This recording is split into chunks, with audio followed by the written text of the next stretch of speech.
As the WNBA sets to go into a new phase, of course, with new people coming on, the conversations got a little bit weird. We got the old guard being reported as jealous, things like that. Caitlin Clark's about to sign a 8-figure deal with Nike. Reportedly, me and Steve are going to break it all down right after this. Welcome to Chicago Sky Central, and here's your host, Haize. What's going on, Sky fans? Welcome to another episode of Chicago Sky Central, your number one spot for everything Chicago Sky and WNBA related. And Steve-O, I know we're going to get into a more WNBA related topic overall, but I do want to talk about something that before we get into that. How do you feel about the Sky's new Rebel jerseys? They cold. They actually cold to me. I didn't really know where they was going because they kind of dropped a little Easter egg, said tomorrow, and it was Breonna Turner holding some flowers. So I was like, I don't know where they going with this. And then the background was a little sunny day and everything, but I was like, oh, I don't know how we gonna do with this. But then when they dropped, I'm like, okay, that's something different. The nice pop of the lighter blue that we normally don't get in our regular jerseys. You see a little bit of it in our home jerseys, but it's a nice alternative jersey. And I think the thing I like it the most is that pop of white with it, especially with the black trim. So yeah, whoever been creating the jersey so far and just around the league with the W, they've been killing it for recently. Yeah, they're doing a really damn good job with this rebrand. A lot of teams show their new jerseys, but I really like these jerseys, man. I love that, like you said, the black with the white and the blue. It's just such a unique like color scheme, and I love the way that that they have it fading in the middle there with the Skytown in black outlined in yellow. I think there, man. It's a really nice uniform, man. I really love to see it. You know something I'm noticing about all of it now? Like you can tell who's creating it has a real respect for the history of Chicago, because what's one thing that we're known for is the black pinstripe jerseys we have for the Bulls. So the pinstripe with the black that we've been already having. And the thing I noticed with that, they got I don't know, is that 4 stars on the side like the Chicago flag. They really paying attention to what they doing, and I like it. I really like the jersey, and then that's the thing, you gotta get jerseys that people want to cop. Like I know everybody talked about that that little I forget the color. It's more pinkish, but it's not really pinkish. So the Washington Wizards jersey. And I remember my cousin was like, bro, I'm getting them shorts. I'm getting the pants. And I was like, I can't even lie. Them kind of fire. And that's what you got to do when you make a jersey. And that's good for marketing. So good job. Yeah, absolutely. And with that said, man, we do also know the numbers for the new players. Angel Reese will be wearing number 5 for the Chicago Sky. She wore number 10 in college, and Cardoso will be wearing number 10 with the Chicago Sky. So if you want to get those new jerseys, by the way, I don't know if you saw the prices on these jerseys. The WNBA know what they're doing, bro. Like, huh? Oh, they 122 the first time I seen like a Kalia Copper jersey last season. Keep in mind, Kalia Copper was a finals MVP. It was $59. It's they know what they doing. They trying to get that bread. But hey, I don't blame you. This is the time to do it. And that's the thing. If people like them, they're going to spend it. And so far, from what I'm seeing, people are going to get it. So, hey, this is what you got to do. This is another step that can help these ladies make more money and the league more money. So I'm all for it.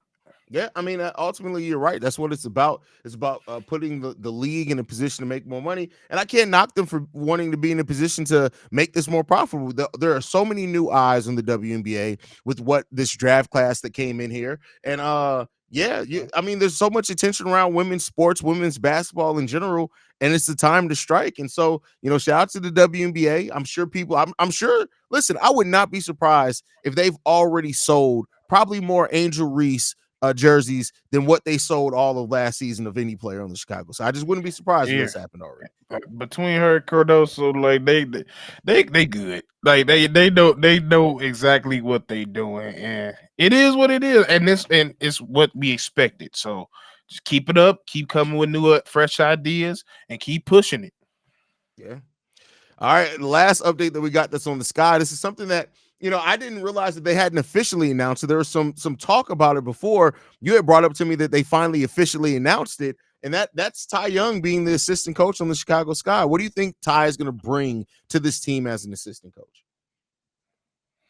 Man, for one, she's instantly gonna be a player's coach because she's not too far along from her career. She still plays. We seen her in the tournament a couple months ago, so she still plays. But when it comes to her, it to me, for one, it is new. I don't think this is her first time being a coach of this level, so I think it is fresh and new. But I think for who you bringing in and the players that we already have, she could teach them so many things, especially on the scoring side. Everybody knows she was a legit bucket. She kind of played between the guard and the forward position, so I think she's been around the league. She's been on a lot of teams. She's been coached by a lot of great coaches. So I'm pretty sure her knowledge is well spent. And it just putting her next to Teaspoon is even gonna make her even better. So when I seen her name, I was like, "Ooh, I like that." It is next to Teaspoon is even better. So I think it's a good hire, especially with the group of women that we got right now. Absolutely, 100% agree with you on that one, Steve-O. But let's go around the W, man. It's been a while. We've been focused so much on Chicago Sky news and coverage here lately. We haven't really talked kind of general WNBA stuff, and it's been a lot to go on just since the draft. Keep in mind, we're not even a full week away from the draft. The draft was just 3 days ago, and it's been so much discourse and everything. So you have Diana Taurasi, and then Asia Wilson also tweeted a Bible verse that people thought was kind of directed at Caitlin Clark. Caitlin Clark, who reportedly is going to be signing a 8-figure deal with Nike. That means it's tens of millions there. So shout out to her and what she's able to bring. But it seems like it's being painted by some media outlets that there's a jealousy by the WNBA players that have been here, that have helped kind of build this brand to what it is. Yes, the new wave of WNBA players are coming, and hopefully they're going to take this thing off where it's always should have been. But what do you make of kind of this discourse now? Because we're used to the league outside of the competitiveness in games, which for those that are going to be watching WNBA games this first time this year, be prepared for the competitiveness because it gets real. But what do you think of them like coming in here? It's usually kind of all about building the brand, but now it's this first time that we're kind of getting this kind of chippiness, seemingly, if that's trying to be painted in the media.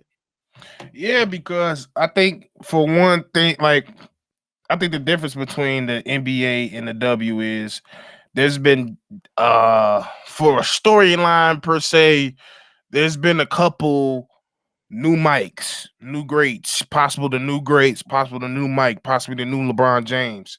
And you kind of look for that every prospect that comes out. And we've seen that for years happen in the NBA. This is probably the first time ever where somebody is saying like, "Oh, she could come into the league and dominate off rip." That's the thing. When these players that's already in the league and have been doing that, hear the word dominate, and it's gonna immediately they be like, "Hold on now." Because I was doing this, I was just as good. I was doing just as much in college. And when I got here, I got a wake up call myself. I wasn't playing the same way I was playing. So don't think it's going to be sweet when you coming up in here. Don't let everybody up here that's just started watching the game. That's where, to me, where I've been paying attention, that's where I've been noticing. Most people that's singing the praises and saying she's going to dominate immediately, Caitlin Clark is people that just started watching her 2 years ago. And then if you've been paying attention to the landscape of WNBAs, there's been Maya Moore, Diana Taurasi, Sue Birds, and they all killed in college, and they still had an adjustment period in the NBA. I mean, in the W. I've got into somebody bringing up stats. I'm like, yeah, they put up numbers, but they weren't winning. They weren't dominant. That's not dominant. Dominant means I'm putting up historic numbers and I'm winning championships. Diana Taurasi didn't win her first championship or get there until her third year. Yeah, it takes time. It's an adjustment, just like it is for the men. But for some reason, I think just because we're not used to people of this ilk coming out of college and people saying they're going to immediately be an impact, I think everybody's like, well, it sounds like it's a little bit bitterness from the old ladies. It's a little jealous. It's not jealousy. They just telling you it's not going to be that sweet. Yeah. And I think that's the thing again that I think is unique to women's sports, because I think everybody tries to find a reason for the chippiness when it's women. With men, we just look at it as, oh yeah, that's that competitive nature. Because y'all new to the WNBA, don't make you think that Caitlyn and Angel and anybody is coming in right away and dominating. This is a physical game. I will go so far as to say that at times this game is more physical than NBA games because it's become so much about 3-point shooting. This is still a Yep. very grit and grind league. Yes, spacing is coming more important in all of basketball, but these ladies still get physical. And so I the one thing I love it because I think that it's going to breed competitiveness, and these ladies that are coming into the WNBA are going to have to, and I think they know, right? It's the media that's using this spin on it, and it's so weird because it's like, y'all, most of the me I've seen more ESPN coverage on the WNBA than I've had in years in the offseason. Like it's crazy, and I get it. That's going to bring new eyes. You want that to a degree, but we don't have to try to falsify a storylines to get there, because best believe once these ladies lace up their shoes, once the season's going, it's going to be more than enough physicality to go around. You're going to see it for yourself.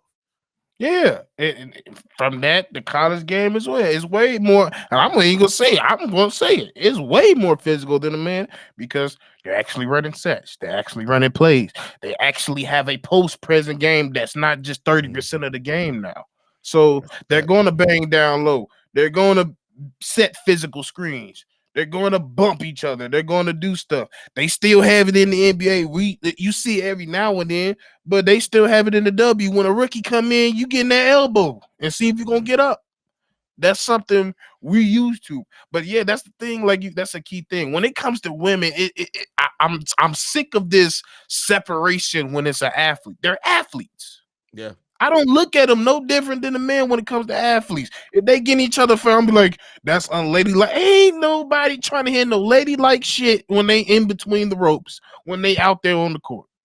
This is not ballerina. This is not a job where you gotta look at a computer. You gotta be nice. This is a sport. Things get heated. You're banging into each other. It happens. That's what it is. It's not gonna be nice all the time, and you shouldn't expect it to be nice all the time. If you want to be nice, take your ass to ballerina. Yeah, I mean, you should want it. You should want this to be competitive. These are still gladiators. Make no mistake about it. I don't know if that's the right phrase to use with women. Somebody, I call. I said we got two picks, and somebody was like, "Hey, you use studs in the W to talk about WNBA draft picks." It's like, that's fair. You got me on that one. That was absolutely fair. I didn't think about it that way when I said it. Yeah, Um, you can't call them. Yeah, we got two studs in the pick. Somebody go for real? No.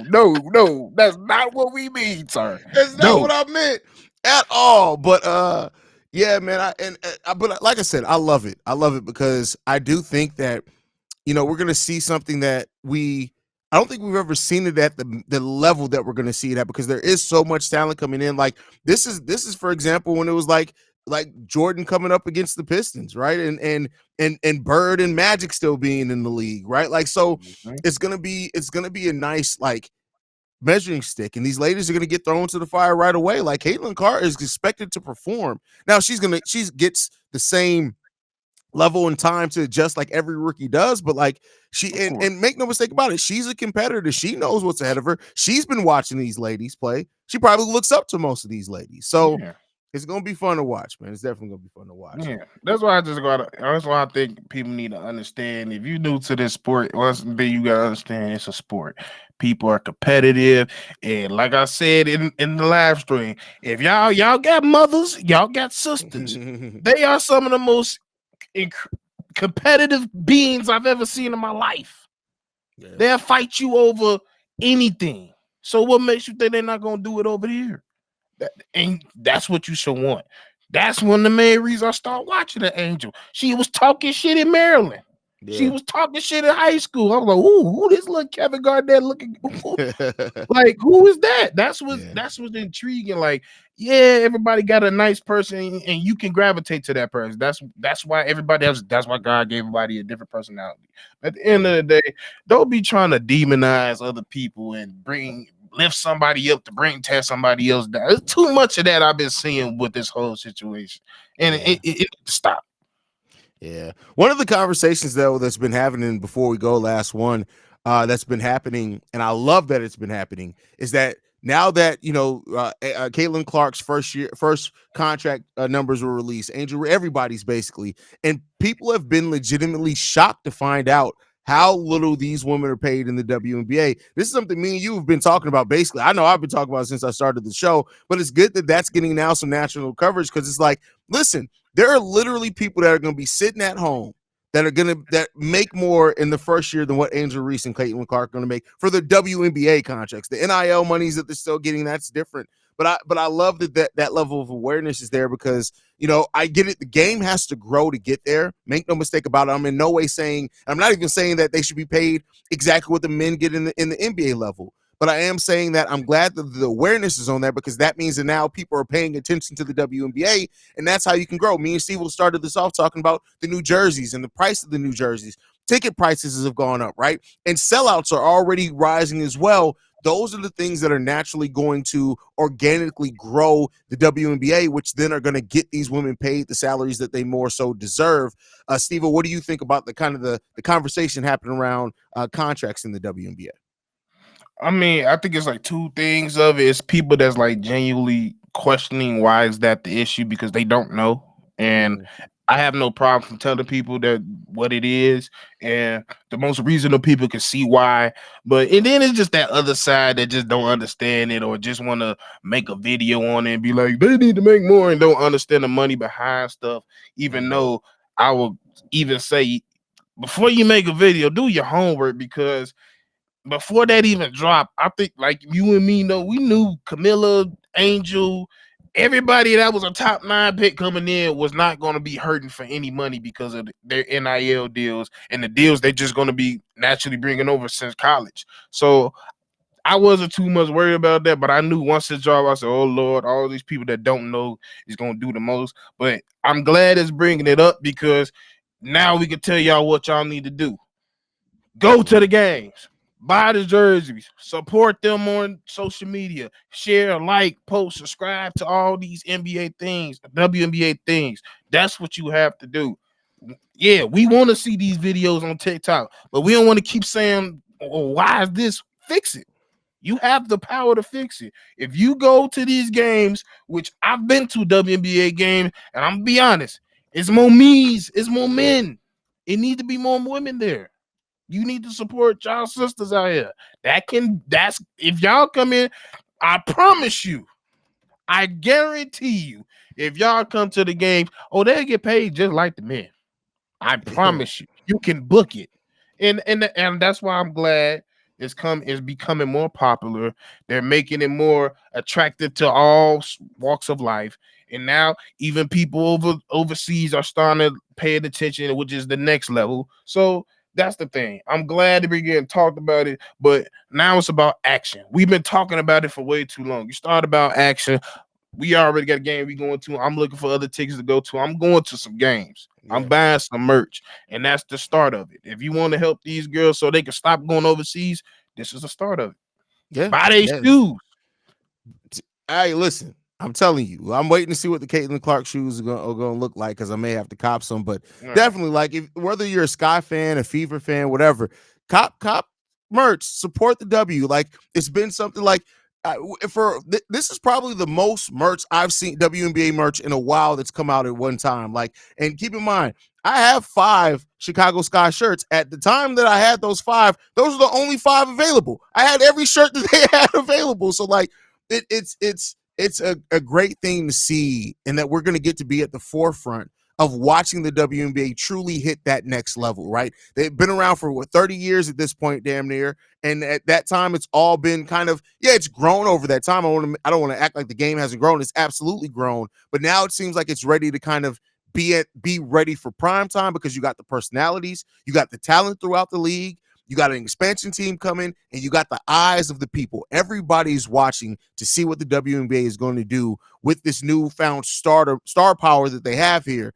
And I think it's going to be a great time to be a fan of the WNBA, man. It's definitely a great time. That's what I'm saying. Just tune in. This is the best time to be alive for the W. It's more like I said, the on court. It's always been there. It's at the best. It's probably been the last few years. So that's the next step is getting the media and the TV rights and everything else into play. So like you said, this is the most merch I've ever seen. Like we're seeing NBA players starting to wear a lot of WNBA shoes. They're wearing Candace shoes. They're wearing Sabrina Nescu shoes. I'm finna see what Reebok do with Angel. Finna see what they do for Caitlyn as well and other that's coming in. So that's the thing. Support, support, support. Keep watching. Go to games and watch how this thing turn around in the next few years. You know, one thing that I do, and I don't mean to end this on a somber note, but I hate that Kobe didn't get to see this. I Bro, really I hate was that Kobe bro, didn't get to see this, do man. you realize maybe either this month or the last few months, Gigi would have made her announcement what college she was going to? That's crazy. I didn't even I think was about sick that. when I seen that. I was like, damn, she would have been so cold. I hate Yeah, Kobe and Gigi didn't get to see this, but this yeah, is what they would have wanted. So this how you live through absolutely. their memory. Um, I've been paying attention to her teammate that's finna go to Louisville. So hey, he'll be proud looking down. He proud looking down. And hopefully it maybe inspire one of them young Kobe girls to go out there. Hopefully it's Bianca. I think Bianca because Bianca look like she got some Kobe in her. Yeah, yeah, that's for sure. That's for sure. Well, thank you guys for tuning in to another episode of Chicago Sky Central, man. You make sure you follow us collectively at Chicago Sky Pod. You can send us any feedback, questions, comments, concerns, Chicago Sky Central, gmail.com. We're the number one spot for everything Chicago Sky related. And we'll see you guys the next time we do a video. Peace, y'all. This has been a presentation of the Break Media.